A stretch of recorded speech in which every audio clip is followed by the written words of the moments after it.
할렐루야 여러분 축복합니다. 오늘 함께 또 말씀 나누도록 하겠습니다. 벌써 오늘이 이제 4일째가 됐습니다. 4일이 뭐 엄청 빨리 지나가는 것 같아요. 그래서 이제 내일하고 모레 이제 지나면 또 우리가 주일 맞이합니다.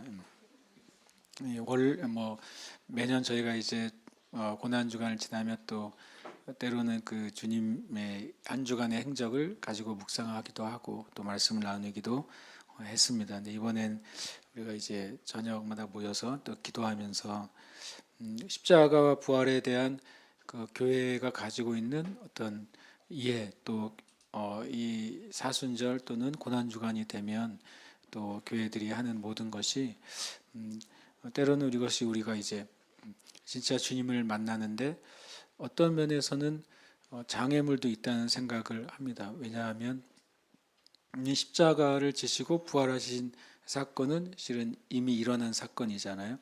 그리고 십자가 부활의 은혜는 이미 우리에게 주어졌잖아요. 때로는 제가 어렸을 때 이 고난 주간을 때는 왠지 슬퍼해야 될 것 같았어요. 그리고 왠지 더 뭔가 이제 차분해야 되고 그게 이제 틀린 말은 아닌데 제 말은 뭐냐면 마치 지금 우리가 예수님의 장례를 당한 것처럼 그렇게 지내야 경건하고 그런다고 생각을 했어요. 물론 그거는 틀린 말은 아닙니다. 그런데 또 가만히 생각해 보면 만약에 우리 만약 부모님을 예를 들면 부모님이 돌아가셨다가 만약 살아나셨다고 생각해 보세요. 근데 매년 돌아가신 날 아이고 아이고 곡을 하면 살아계신데 지금 좀 심한 표현 같지만 제가 이제 어렸을 때부터 교회 다닌 사람이잖아요. 그러니까 이 사순절만 되면 괜히 교회 분위기가 이렇게 쫙 가라앉는 거예요. 그리고 사순절 되면 이렇게 교회 와서 웃기라도 하면 저 불경건한 인간 이렇게 되는 거죠. 모르겠어요. 여러분 어떻게 신앙생활 지나셔서 모르겠는데 이제 제가 그런 분위기에서 자랐단 말이에요. 그러니까 이 고난 주간만 되면 막 왠지 뭔가 금식해야 되고 요즘 막 뭐 미디어 금식한다 뭐 이렇게 많이 얘기하잖아요. 그래서 뭐 신문도 보지 마, TV도 보지 마, 뭐 그래서 이 일주일이 괜히 이제 갑자기 이제 전 세계의 교회에 장례 기간이 되는 거예요. 물론 이제 부활절을 엄청 기쁜 모습으로 막 주일만 되면 다 해처럼 밝은 얼굴로 보이긴 하죠. 그래서 제가 어느 날 생각해 봤어요. 예수님 지금 살아계시잖아요. 살아계신데 다시 또 막 이게 더 그냥 곡소리가 나는 거예요, 교회마다. 그래서 이런 생각이 들었어요. 주님의 죽으심을 기념하는 건 합당하다. 당연히 그 은혜를 모른 척하고 지내는 건 참 성경적이지도 않고 신앙적이지도 않다. 그런데 정작 주님이 매년 십자가에 달리시는 게 아니잖아요. 그분은 역사 가운데 한 번 달리셨고 그리고 부활하셨고 영원히 살아계시잖아요. 우리가 이제 사순절이나 이런 고난 주간을 갖는 태도가 뭐여야 되느냐를 제가 많이 생각해 보게 됐어요. 첫 번째 우리가 가져야 될 태도는 슬픔이 아니라 실은 감사해야 돼요. 고난 주간 때마다 더 감사해야 되죠. 그게 더 그 절기로 지키는 주간이니까 더 감사하고 더 주님의 은혜 가운데 더 들어가야 되는 주간이지. 제가 말한 것처럼 다시 장례식을 치르는 듯한 분위기로 교회가 가는 것이 합당하냐. 그리고 저는 어렸을 때 이제 고난 주간 되면 꼭 그 이제 십자가에 달리신 예수님에 대한 영화를 꼭 교회에서 상영하고 한 번은 눈물을 흘리며 그걸 봐야 이게 이제 내가 예수님의 고난에 참여한다라는 그런 의식이 저한테 있었어요. 근데 가만히 생각해 보면 그것도 좀 주님의 마음하고는 다르다는 생각이 제가 드는 거예요. 주님의 마음이 그러신가? 지금 예수님의 보혈의 은혜로 구원받은 이 땅의 성도들이 고난 주간이 되면 갑자기 새드 모드로 가는 게 주님이 원하시는 것인가? 거꾸로 만약에 교회가 적적을 한다면 이때 제가 오히려 내년에는 이때는 더 전도를 해야 되겠다. 고난 주간엔 정말 주님이 죽으시고 부활하신 것을 교회가 더 이전보다 적극적으로 복음을 전하고 알리는 무엇인가를 해야 되겠다는 생각을 제가 이제 가져요. 그래서 제가 오늘 무슨 생각했냐면, 하필이면 이번 부활주일은 고난주간은 총선 선거가 시작돼가지고 밖에 나가 있으면 다 이제 선거하는 사람처럼 보여가지고 밖에 나가서 전도와서 뭐 나눠주면 기호 1번인지 2번인지 사람 생각할 것 같아요. 그래서 옷을 잘 입어야 되겠다. 만약에 전도하러 나갔을 때 빨간 옷 입으면 몇 번 갔고 파란 옷 입으면 몇 번 갔을 거 아니에요. 그래서 특별히 이때는 전도할 때 좀 생각을 잘해서 입고 나가야 되겠다 생각을 했어요. 제 말 의도는 뭐냐면, 이것을 우리가 이 십자가 부활의 기도에는 뭐라 그럴까요? 애써 슬프게 되고 애써 차분해지는 것이 아니라 오히려 온 마음을 다해서 하나님께 나가는 시간이 돼야 되겠다, 그런 마음을 나눕니다. 그렇게 하시길 축복합니다. 오늘 또 어제 동락 요한복음 7장 3절 말씀 우리가 함께 좀 기억하고 가고 싶습니다. 함께 읽겠습니다. 영생은 곧 유일하신 참 하나님과 그의 보내신 자 예수 그리스도를 아는 것이니이다. 아멘. 영생이란 단어는 두 개의 단어의 합성이에요. 뭐냐면 생명이라는 단어하고 영원이라는 단어가 합성이 되어 있습니다. 영원한 생명이죠. 영원이라는 단어 안에는 어쨌든 우리 사람의 생각 안에서는 영원 안에는 뭐가 인식이 되냐면 시간의 한없음이 생각됩니다. 물론 영원이라는 단어는 시간이 계속 연장된다는 뜻은 아니에요. 왜냐하면 하나님이 그 영원한 그 세계 안에 계시잖아요. 그러면 하나님의 세계가 시간으로 이렇게 측정할 수 있는 것이 아니잖아요. 우리가 아는 것처럼 시간은 창조물이에요. 시간은 원래부터 존재하는 게 아니에요. 시간은 언제 창조됐어요? 태초에 창조됐어요. 하나님이 이 우주를 창조하실 때 시간도 창조가 됐단 말이에요. 그러니까 우리가 계산하는 시간의 그 존재는 영원한 하나님 나라가 시작될 때는 이제 사라집니다. 끝납니다. 그래서 천국에 갔을 때 천국 1년, 천국 2년 이렇게 세지 않는다는 거예요. 그래서 나중에 한참 지나서 우리가 천국에 산지 한 1억 년 됐네요. 이렇게 기념식 같은 거 한다는 소리예요. 근데 우리가 이제 영원이란 말을 할 때 어쨌든 영원은 시간에 초월되어 있는 상태이지만, 우리가 이 땅에서 영원이라는 표현을 쓸 때는 무한한 시간의 상태라고 일단 이해할 수는 있어요. 그리고 이제 그 영혼과 생명이 들어갔단 말이죠. 이 생명은 이제 조회라고 하는 생명인데, 이것은 뭐냐면 온전한 생명을 말한단 말이죠. 온전한 생명이란 말은 성경적으로 보면 죽음이 없는 생명인 거예요. 그것이 그 생명력이 제한이 되거나 또는 생명력이 줄어들거나 그것에 어떤 문제가 발생하지 않는 생명의 상태를 말하는 것이죠. 그러니까 영생이라는 단어 자체는 우리 생명에 전혀 어떤 문제도 없는 어떤 복의 상태가 영원히 지속되는 것, 이것이 영생이에요. 만약에 이 땅에 사는 사람들에게 지금부터 당신이 영원히 살 수 있어요, 그런데 이 상태로 영원히 살 수 있어요 라고 물어보면 감사해요 라고 하는 사람보다 이 상태로 살고 싶진 않아요, 그런 사람이 더 많을 것 같아요. 그렇지 않을까요? 만약에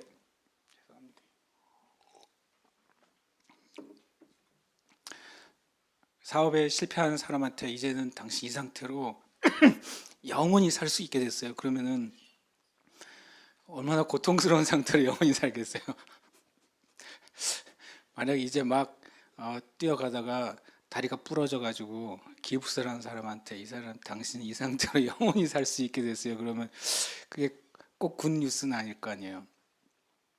병원에 입원해서 이제 병원에서 누워있는 환자분에게 당신이 영원히 살 수 있게 됐어요, 그런데 이 상태로 영원히 살 수 있어요, 그러면 그것도 굿뉴스는 아니잖아요. 물론 지금 아주 잘 되고 있고 아주 행복하고 별로 문제가 없는 사람한테 이 상태로 영원히 살 수 있어요, 그러면은 괜찮다고 말하겠죠. 그러니까 영생의 의미는 이 땅뿐만 아니라 온전한 생명의 상태, 성경에서 말하는 온전한 생명은 죄가 없고 죽음이 없고 심판이 없고 저주가 없는 참된 행복의 상태를 말한단 말이죠.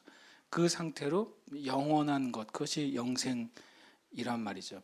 그런데 이것이 누구에게 주어졌다고요? 우리가 계속 말하지만 믿는 자에게 주어졌잖아요. 실은 저와 여러분 안에는 영생은 그런 겁니다.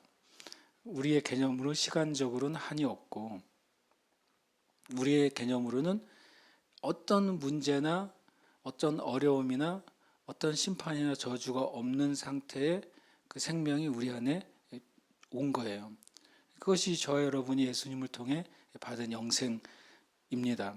그리고 그것이 어떤 그 삶이 우리의 삶에 어떻게 계속해서 지속되고 그리고 나타나고 효력을 발생하느냐, 그것은 하나님과 예수 그리스도를 아는 삶 안에 그게 있다는 거예요. 하나님과 예수님과의 그 관계 가운데, 지속적인 교제 가운데 그 영원한 영생의 생명의 은혜를 경험한다는 거죠. 이게 실은 굉장히 우리의 현실과 동떨어져 있는 문장이에요. 왜냐하면 저 여러분에게 마음속에 난 지금 정말 최고로 행복한 상태예요 라고 물어본다면, 그걸 100으로 생각한다면 마음속에 점수를 매기면 몇 점 나오겠어요? 그런데 성경은 실은 우리 개념에 100의 행복의 상태가 나에게 주어져 있다고 실은 말씀하시거든요. 그리고 그것이 하나님과 예수님과의 관계 가운데 있을 때 그분을 알아가는 삶, 주님과 교제하는, 성경에서 말하는 소위 주님과 교제하고 또 알아가는 삶 가운데 그 영생의 삶이 있다고 분명히 말씀하셨잖아요.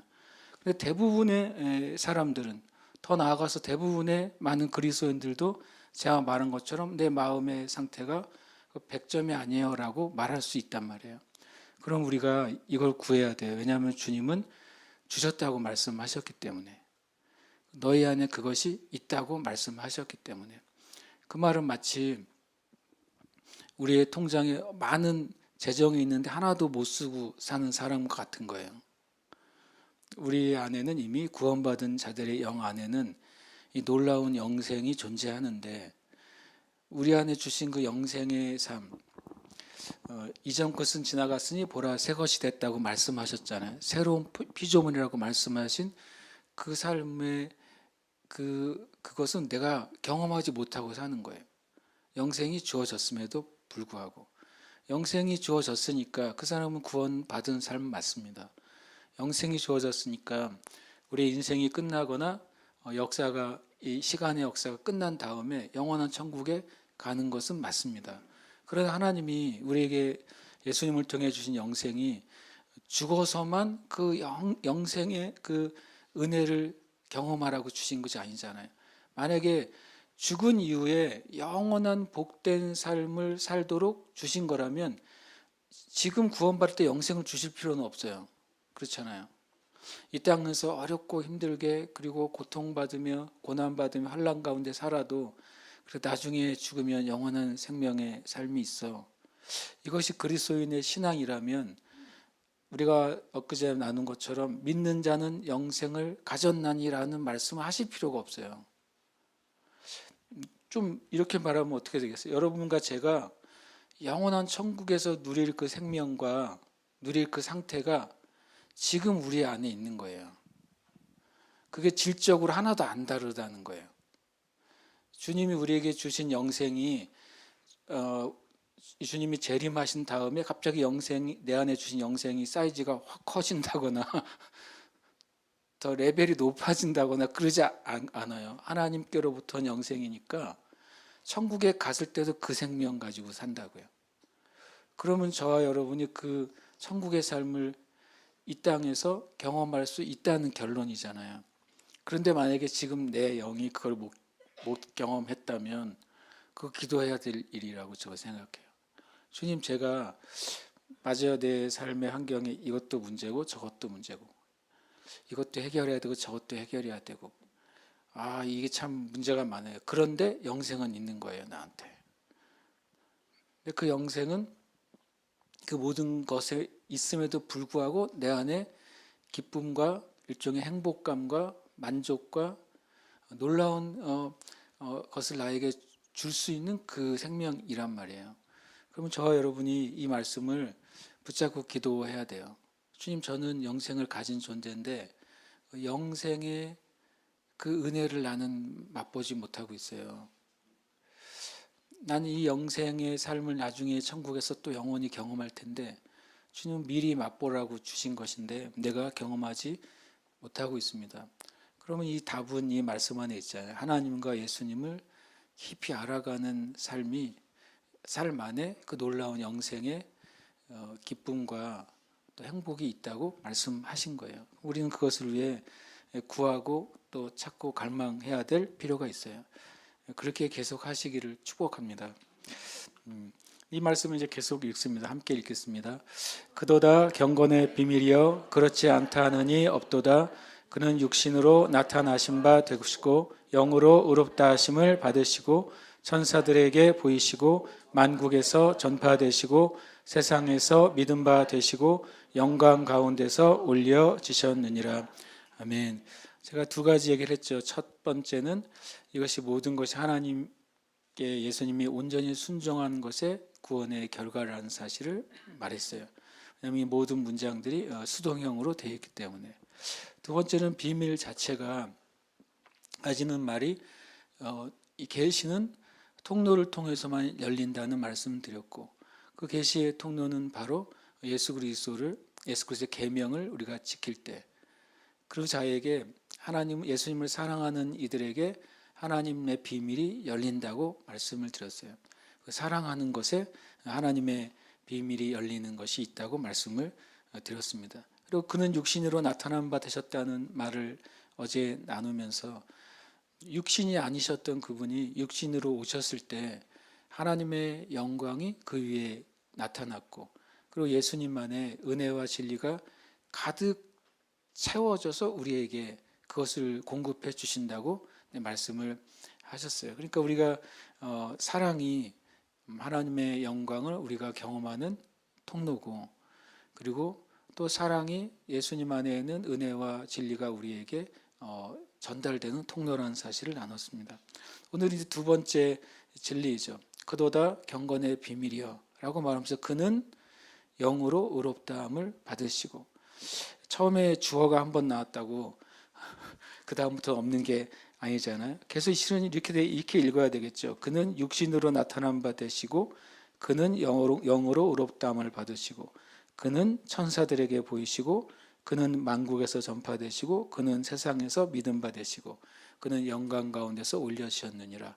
이렇게 읽어야 되잖아요. 성경은 그죠. 그걸 굳이 반복하지 않기 때문에 한 번만 나온 거죠. 결국엔 그는 영으로 의롭다함을 받으셨어요.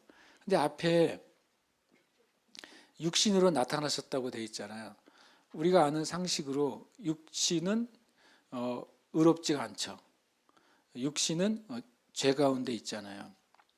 육신은 의롭지가 않은데 육신을 입으신 예수님이 의롭다함을 받으셨다고 말하고 있는 거죠. 이것이 두 번째 경건의 비밀인 거예요.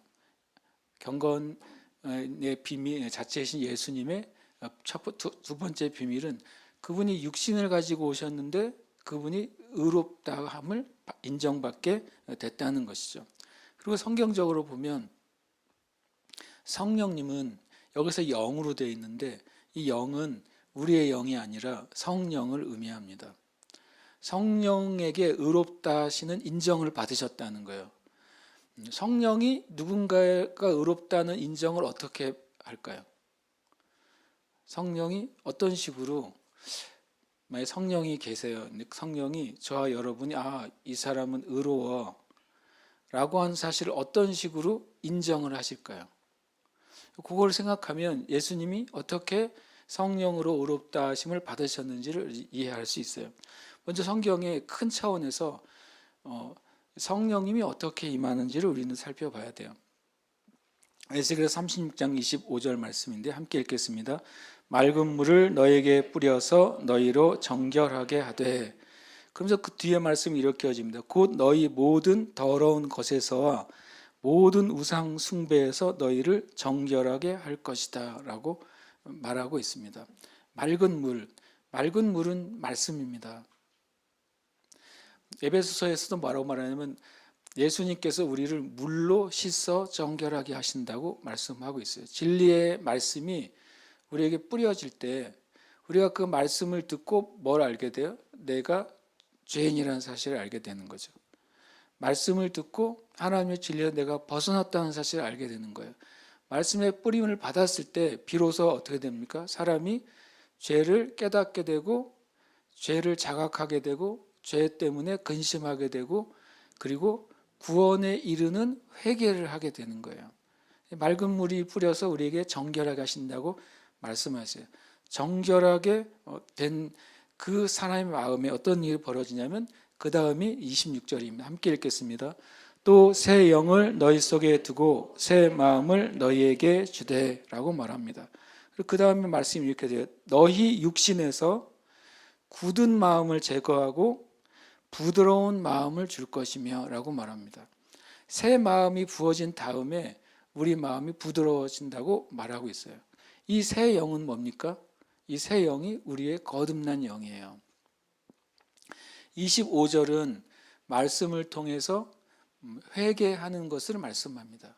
회개만이 우리를 죄로부터 벗어나게 만드는 거예요. 그 다음에 26절은 뭡니까?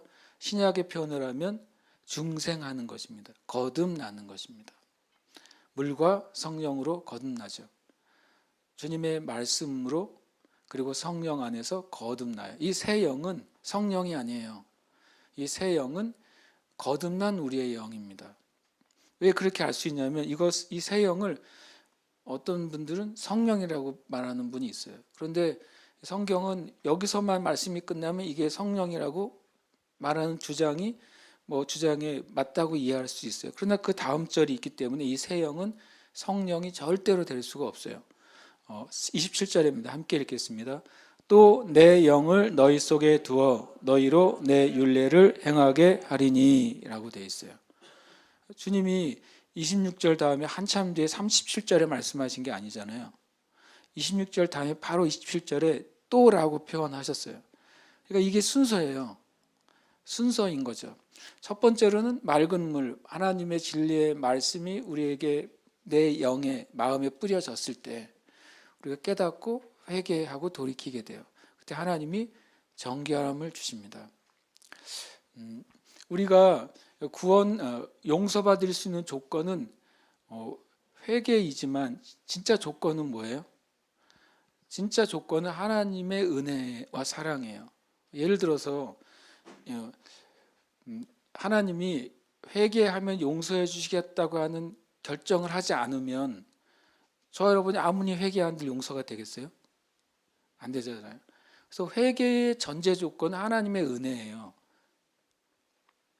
죄사함의 전제 조건은 내가 회개하는 게 아니라 하나님이 너희가 죄를 회개하면 내가 용서해 줄게라고 하나님의 은혜가 있기 때문에 회개함으로 죄사함이 가능한 거예요.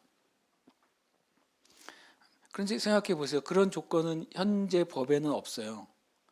어떤 사람이 도둑질을 했어요. 그런데 그 사람이 법정에 가서 내 진심으로 회개합니다.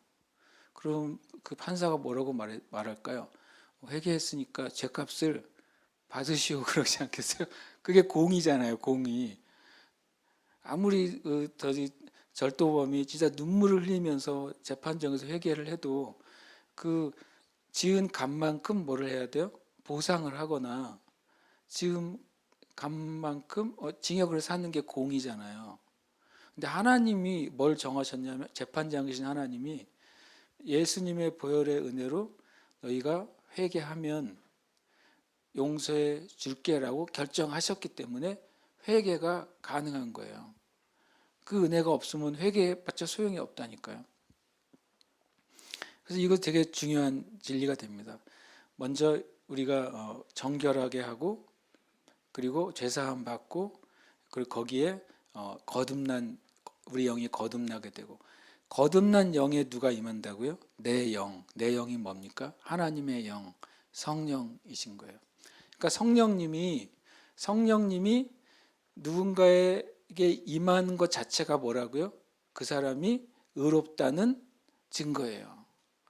그러니까 성령님은 정결하게 되고 새 영이 되지 않는 사람에겐 임하실 수가 없는 거예요. 이 첫 번째, 두 번째 조건이 충족이 안 되면 27절이 불가능하다는 말이에요.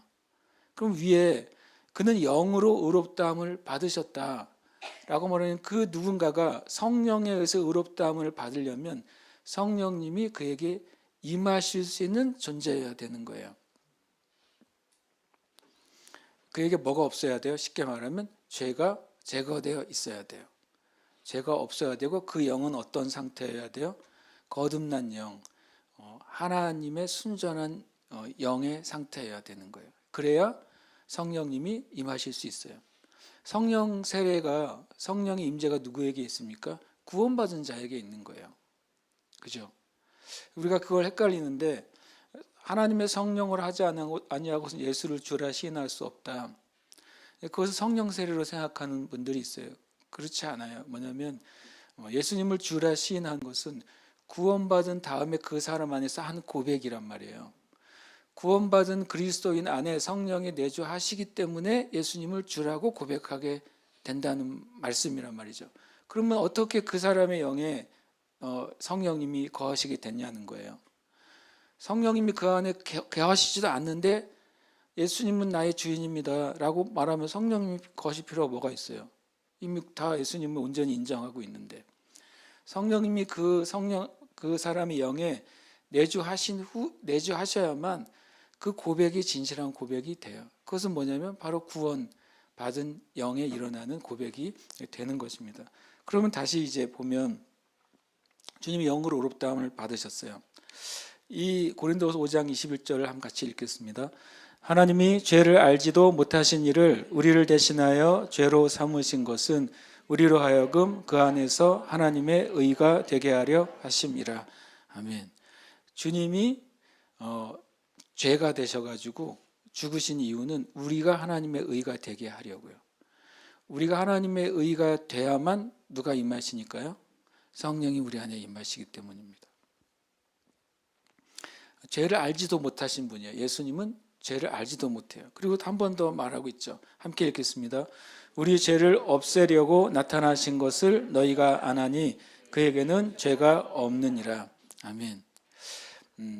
성령님이 임하시는데 예수님께 예수님 외의 모든 인류는 원래 죄인이었다가 예수님의 은혜로 죄사함 받고 의롭게 되었기 때문에 성령님이 임하시는 거예요. 그렇죠? 네. 근데 예수님 한 분만 원래 존재적으로 죄가 없으시기 때문에 성령님이 임하신 유일한 분이에요. 왜냐하면 이렇게 말하고 있습니다. 예수님이 성령이 임하는 장면을 말하기 전에 이 중요한 장면이 있습니다. 함께 읽겠습니다. 요한이 말려 이르되 내가 당신에게서 세례를 받아야 할 터인데 당신이 내게로 오시나이까? 예수께서 대답하여 이르시되 이제 허락하라. 우리가 이와 같이 하여 모든 의를 이루는 것이 합당하니라 하시니 이에 요한이 허락하는지라. 아멘. 요한의 세례를 한마디로 무슨 세례라고 합니까? 회개의 세례라고 하거든요.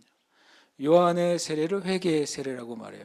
회개의 세례라고 하면 뭐냐면 자기 죄를 자백하고서 요한에게 세례를 사람들이 받았단 말이에요. 그래서 회개의 세례라고 말합니다. 그래서 회개의 세례를 받은 사람들이 하나님께로 돌이키는 첫 걸음이 일어난 것이죠. 그렇지만 실은 따져보면 요한의 회개의 세례를 받았다고 해서 그 사람이 완전히 제사함 받았습니까? 받지 못했어요. 왜냐하면 그들이 예수님을 의지해서 회개의 세례를 받은 게 아니거든요. 다만 하나님의 그 부르심, 회개하라는 부르심에 그들이 그 양심의 찔림을 받아서 회개에 주님께 자기 죄를 자복한다는 의미로 요한의 세례를 받은 것이지, 요한의 세례를 받은 사람이 죄사함 받았다 그러면 예수님 필요가 없잖아요. 그래서 사람들이 예수님을 메시아로 생각했던 거예요. 요한이 회개의 세례를 베푸니까. 근데 요한은 한 번도 내가 너의 죄를 사하노라라고 말한 적이 없어요. 회개하고 하나님을 믿으라고 그랬어요. 천국이 가까이 왔다고 회개해라라고 말했을 뿐이지 세례 요한이 이 세례를 받는 사람들의 죄를 사해 주지 못했어요. 그럴 권한도 없고 그런 말도 안 했어요. 그러나 이들이 이제 하나님께로 마음을 돌이킬 수 있도록 준비했단 말이죠. 우리가 아는 것처럼 말라기에서 이 오는 엘리야가 하는 일은 뭐예요? 그 마음을 아버지께로 돌이키는 거고, 아버지의 마음을 이들에게 돌이키는 일을 한다고 그랬어요. 그들이 온전히 죄사함 받은 게 아니에요. 그러니까 예수님이 오니까 요한이 말립니다. 놀랍게도 요한이 영적인 눈이 열려 있었다는 소리죠. 예수님은 어떤 분이에요? 죄가 없는 분이시니까요. 회개의 세례는 누가 받아야 돼요? 죄 있는 사람이 받아야 되는 거잖아요. 요한은 최소한 자기가 회개 세례를 베푼다는 것은 그 사람이 하나님께로 돌이킨다는 의미를 생각하는데, 예수님이 나오실 때 내가 당신에게서 세례를 받아야 됩니다 라고 말했어요. 그 말은 요한이 그의 영 안에서 예수님이 죄 없으신 분이고, 나는 회개 세례를 전하는 하나님의 종이지만 나는 죄인이라는 사실을 사도 요한이 고백하고 있는 거예요. 왜냐하면 이 예수님이 회개 세례를 받으러 나온 것이라고 생각했기 때문이죠. 근데 그때 예수님께서 뭐라고 말하십니까? 이제 허락해라. 지금 내가 너에게 받는 이 세례는, 침례는 모든 의를 이루는 것이지 죄사함의 회개의 세례가 아니라고 말합니다. 우리가 이와 같이 하여 모든 의를 이루는 것이 합당하니라. 주님이 이 요한에게 세례를 받으심으로 죄 없으신 분이 하나님의 어린 양으로서 이제 죄사함의 길을, 그 공생을 시작하시는 세례가 된 것이죠. 그러니까 요한이 그것을 허락합니다. 그때 이 하나님의 반응이에요. 예수님은 요한에게 이제 죄인으로 세례를 받으신 게 아니라 하나님의 구원의 역사를 이루시기 위해서 세례를 받으셨잖아요. 그때 예수께서 세례를 받으시고 곧 물에서 올라오실세, 그때 누가 임하신다고요? 성령님이 임하십니다. 우리가 에스겔서 말씀에서 성령은 어떤 조건하에 임하신다고요? 죄가 없는 조건하에 임하세요. 성령은 거룩한 영이시니까.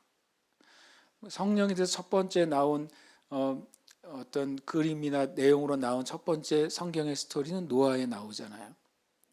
까마귀를 날렸을 때는 까마귀는 그 죽은 동물의 사체를 뜯어 먹을 수 있었어요. 그래서 왕래하면서 잘 살았어요. 그런데 비둘기는 그렇게 할 수가 없는 거예요. 어디에 앉을 자리가 없는 것이죠. 비둘기는 생명 있는 곳에만 앉을 수 있다고 그 성경은 말씀하고 있어요. 그것은 바로 성령을 의미하는 것입니다. 거룩한 영을요. 그러니까 성령님은 이 땅에 임하실 때 거룩한 영 안에만 임하실 수가 있는 것입니다.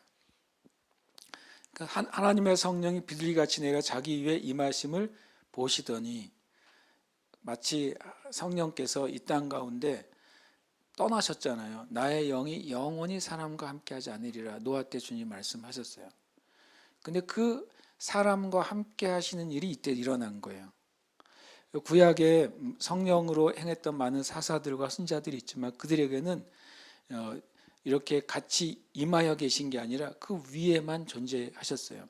역사만 하셨죠. 그러나 이제 임하여 계시는 일은 예수님께 처음 일어난 사건이 되죠. 그 말은 뭐냐면 예수님이 어떤 분이시라는 거예요?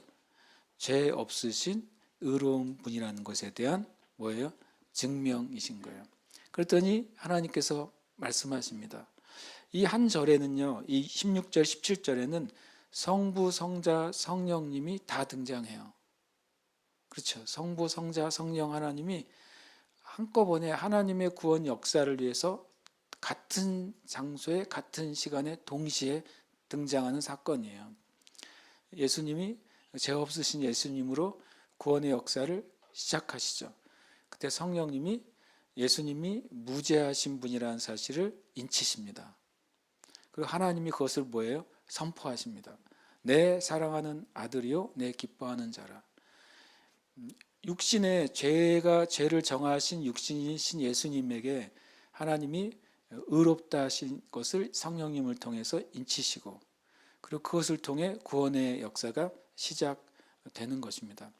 이것이 왜 경건의 비밀이 됩니까? 저와 여러분이 예수 그리스도로 말미암아 죄 사함을 받았을 때 우리는 뭐가 된다고요? 우리가 뭐가 된다고요? 하나님의 의가 되는 것입니다. 세례요한에게 세례 받으실 때는 예수님만 하나님의 의셨어요. 온 우주 가운데 오직 예수님만 하나님의 의예요. 그다음에 그때까지도 모든 유대인들은 율법의 의만을 위해서 살았거든요. 율법의 의만을 위해서 평생 노력했지만 아무도 율법의 의로도 의롭게 됨을 못 얻는 그 역사 가운데 예수님이 하나님의 첫 번째 의가 되신 거예요. 그리고 고린도서 5장 21절은 주님이 왜 그 일을 하셨냐? 예수 그리스도를 믿는 사람들이 하나님의 의가 되게 하시려고. 그래서 이것이 복음의 두 번째 비밀이 되는 것입니다. 우리가 예수님의 은혜 가운데서 하나님의 의가 됐어요. 저와 여러분은 하나님의 의예요. 우리는 하나님의 의인 것처럼 살아야 돼요. 하나님의 의는 어디로부터 옵니까? 우리가 죄사함 받은 자라는 것에 대한 자각으로부터 오는 거예요. 저와 여러분은 죄사함 받았어요. 하나님은 우리를 보시고 너는 나의 의라고 말씀하신다는 거예요. 이것은 참 우리로서는 받을 수 없는 호칭이에요. 그리고 때로는 우리의 연약함 안에선 그것을 100% 인정할 수 없는 주님의 호칭이죠. 근데 하나님은 우리를 보고 하나님의 의예요. 그런데 그 앞에 있죠. 그 안에서 하나님의 의예요.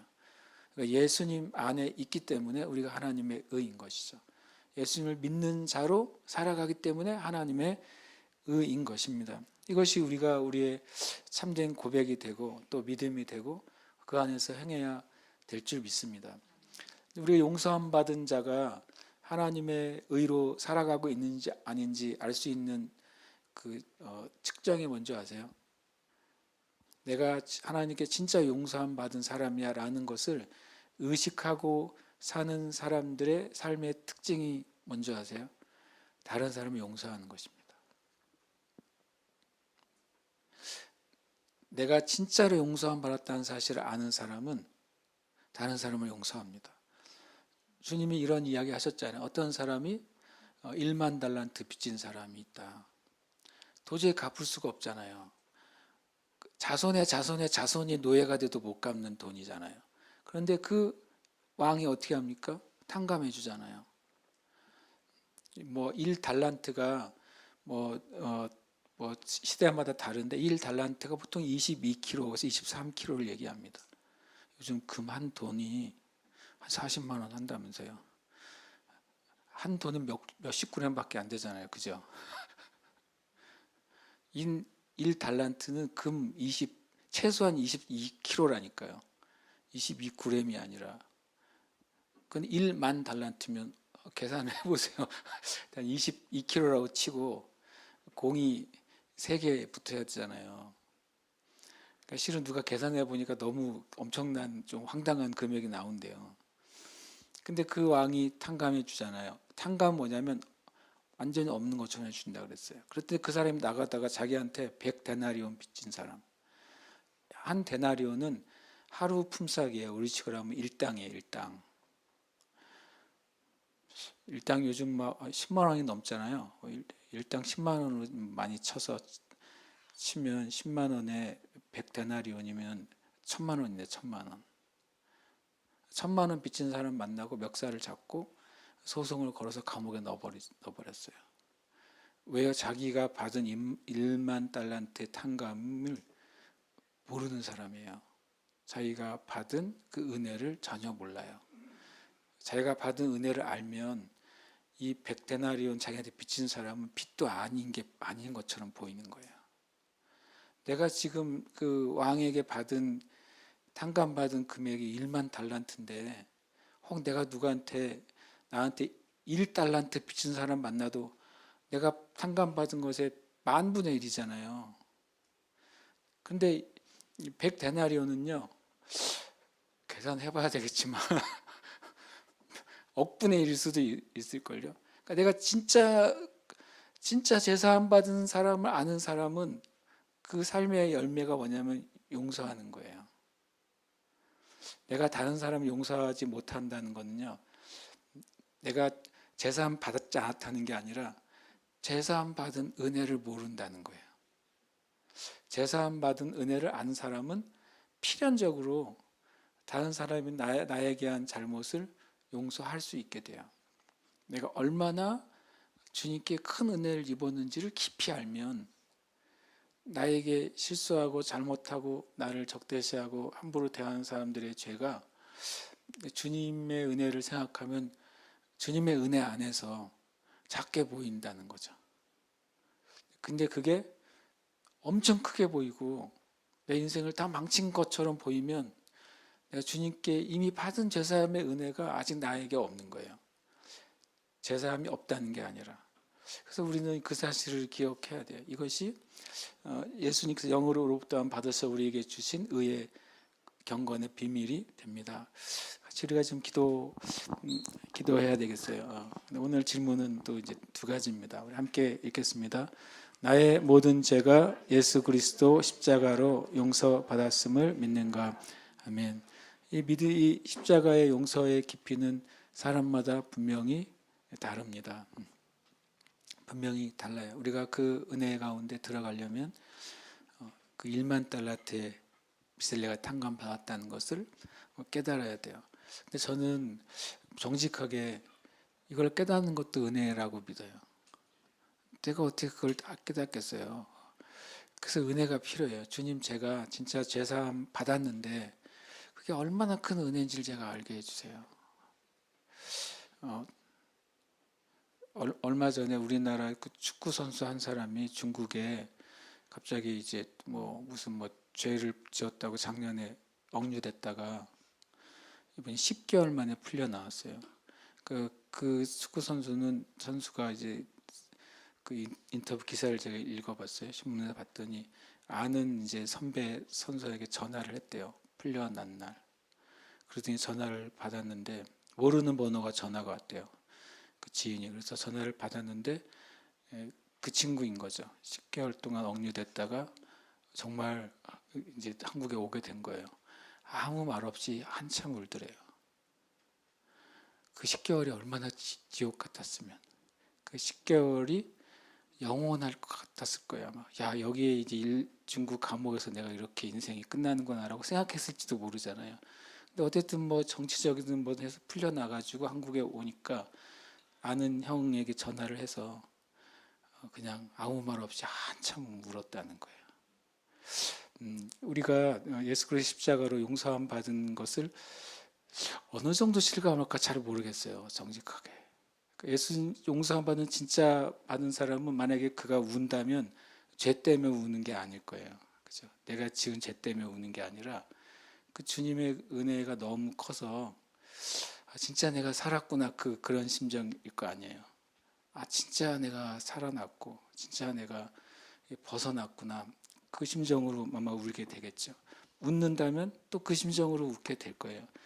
저 여러분이 나의 모든 죄가 예수 그리스도 십자가로 용서받았음을 더 깊이 믿는 은혜가 있으시길 축복합니다. 함께 읽습니다. 나는 죄사함 받은 자로서 용서하는 자로 살아가는가. 아멘. 이게 숙제예요. 이게 저도 숙제예요. 내 인격으로 그 사람 용서해 주는 거는 한계가 있어요. 내가 좀 성숙해져서 누구 용서해 주는 건 한계가 있어요. 어떨 땐 내가 여유가 있으면 용서도 잘 돼요. 내 하는 일도 잘 되고 잘 풀리고 문제가 없으면 까짓 거 용서해 주지 이런 생각도 들어요. 그런데 용서의 기반이 내가 용서함 받은 자기 때문에 용서해 줄 수 있는 건 다른 거예요.